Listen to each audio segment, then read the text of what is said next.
शान्ताकारं भुजगशयनं पद्मनाभं सुरेशं विश्वाधारं गगनशत्रुघ्नं मेघवर्णं शुभाग्रं लक्ष्मीकान्तं कमलनयनं योगिर्विद्यानगम्यं वन्दे विष्णुभवरं सर्वलोकैकनाथं ॐ तत्सत्। श्री संस्कृतरू ओडियारे अनुवाद विष्णु सहस्र नाम प्रथम थर पर श्रीमती कमणी पंडा कहते। राजा युधिष्ठिरंकर प्रथम प्रश्नर पूर्व संख्यार अभ्युदय और निश्चय निश्चिंत हेब एकथारे टिके करा जाइछि। वर्तमान आमे तांकर द्वितीय प्रश्नर विचार हेले सन्देह नहीं करिबा। द्वितीय प्रश्न हेउछि द्वितीय प्रश्न अस्मिन् लोके एवं परायणाम किम एही लोकरे केवल ही गोटे प्रस्ताव्य कौन एही लोकरे सकल प्राणी और सकल मानव गतिशील सेमाने केउठाकू जाउछन्ति सेमानंकर प्राप्तव्य कौन केउठी पाई एमाने एडे धाँ धपड़ करुछन्ति। यह ही हेउछि राजा युधिष्ठिरंकर प्रश्नर भाव।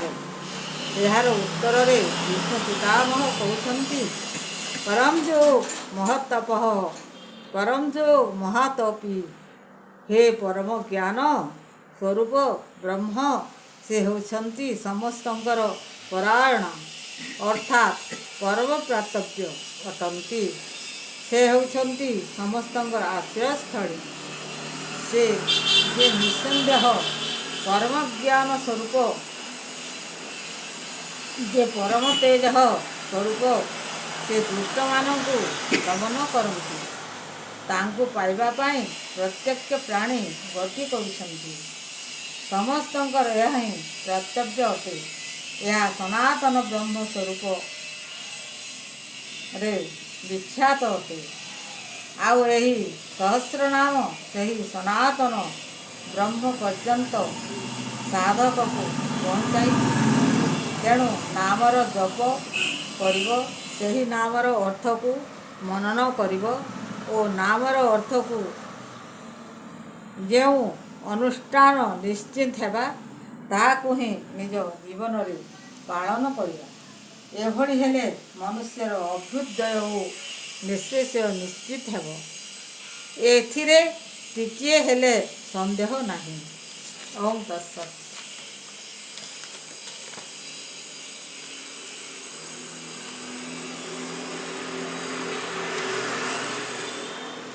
नाम द्वारा बाणीर शुद्धि अर्थ द्वारा मनर पवित्रता और अनुष्ठान द्वारा आचार शुद्धिता हुई यही साधक को ब्रह्म अवस्था प्राप्त हुई।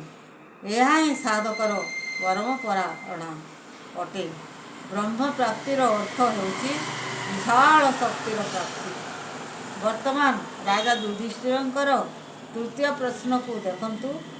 तृतीय प्रश्न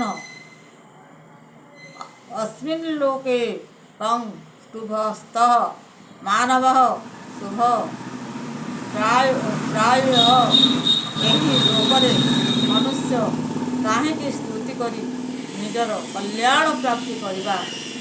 एहार उत्तर रे पितामह भीष्म कहउछन्ति अनादि धन विष्णु सर्वलोक महेश्वरम लोकध्यक्ष शुभ नित्यं सर्वदुःख विरोध भवे ब्राह्मण्य सर्वधर्मज्ञ कीर्तिवर्धनम लोकनाथ महत्भट सर्वभूत भवेत्।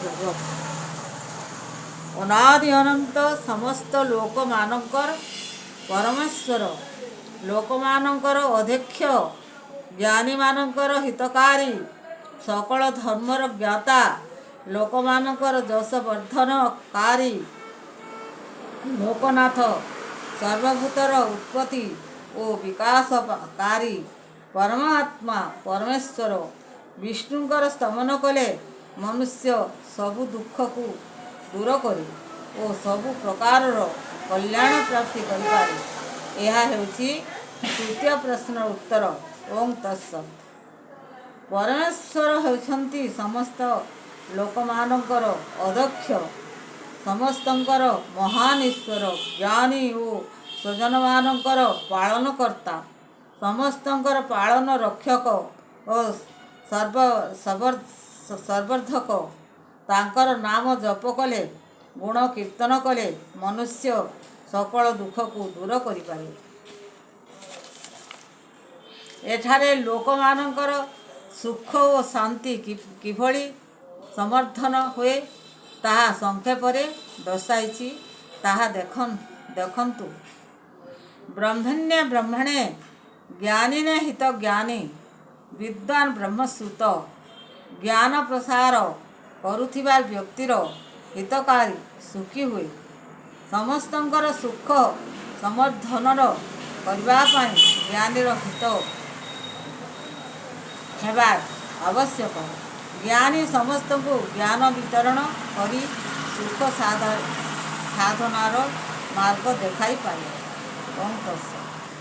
सर्वधर्म सकल धर्मर ज्ञाता, सबु प्रकार लोक मानकर उन्नतिर साधक जो कर्तव्य अछि ताहार यथाविध जानिथिबा व्यक्ति सुखी हुए।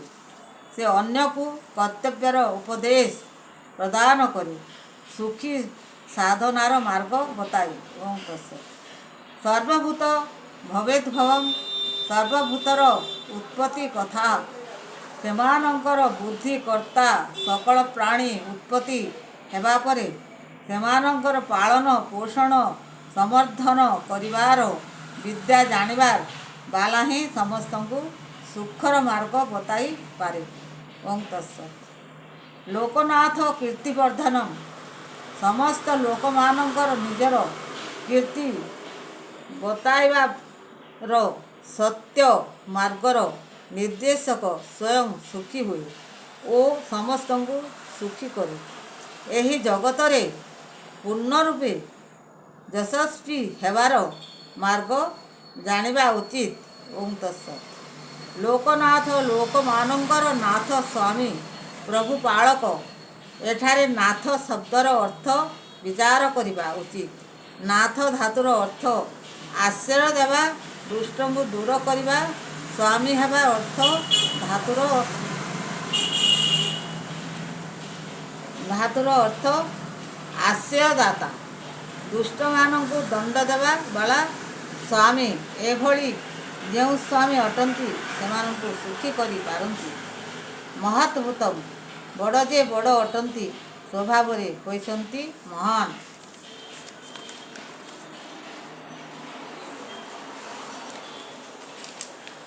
सन्ति महान। लोकध्यक्ष, लोकमानंकर अध्यक्ष, मुख्य निरीक्षक, समस्तंकर निरीक्षण करी समस्त को सुखर मार्ग निर्देशक देइछन्ति। से जे समस्तंकर कार्य को निरीक्षण करती नहीं, आवश्यकरे रहिबाकू दियंती नहीं, कुमार्गरे जीवाकू बाधा दियंती। अध्यक्ष एही भली निजर कर्तव्य करती। एणु से अनुयायी मानंकु सर्व दुख अति तांक सकल दुख को दूरई रखती। ओं तत्सत्।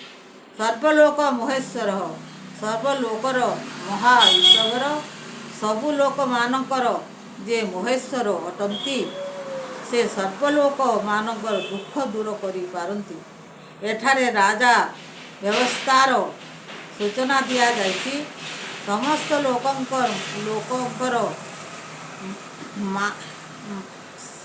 शासनकर्ता महेश्वर सबुठारु बड़ थांती। महाईश्वर राजा जन पददक्ष महेश्वर, नगराध्यक्ष ईश्वर महेश्वर। सबु हेउछि व्यवस्थार छोट मोट अधिकारी। क्षेत्र रे मर्यादार दर्शन पद सबुठारु श्रेष्ठ अधिकारी।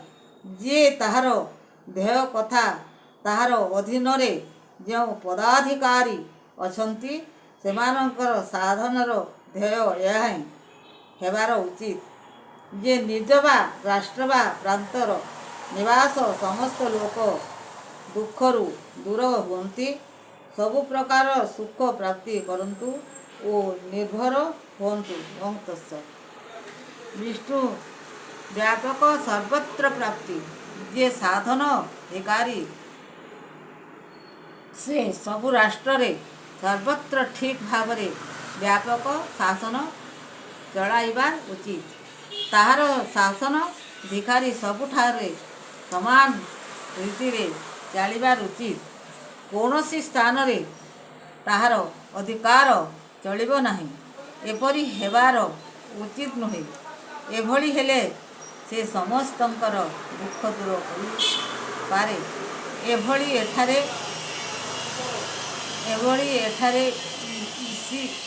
ଏଇ ସପ୍ତ ବ୍ୟକ୍ତିର ଜୀବନର କଥା। ରାଷ୍ଟ୍ର ଶାସନର ବ୍ୟବହାରରେ କେଉଁ ଗୁଣ ଦୁଃଖ ଦୂର କରିପାରେ ଏହାର ଦର୍ଶନ କରୁଛି। ଏହି ପଦର ଅର୍ଥ ଜାଣିବା, ତାପରେ ମନନ କରିବା, ସେ ଯେପରି କର୍ମ କରିବା ଏହା ସବୁ ଦୁଃଖକୁ ଦୂର କରେ। ପାଠକମାନେ ଜାଣିପାରିବେ ଯେ ଏହି ପଦ ଏଠାରେ ବିଶେଷ କାର୍ଯ୍ୟକ୍ରମର ସୂଚନା ଦେଇଛି, ଯେଉଁ କାର୍ଯ୍ୟକ୍ରମକୁ ମରିବା ଦ୍ୱାରା ମନୁଷ୍ୟ ଦୁଃଖ ମୁକ୍ତି ତଥା ସୁଖୀ ହୋଇପାରେ। ଇତି ଶ୍ରୀ ବିଷ୍ଣୁ ସହସ୍ରନାମ ସ୍ତୋତ୍ର ସମ୍ପୂର୍ଣ୍ଣ। ଓଁ ତତ୍ସତ୍।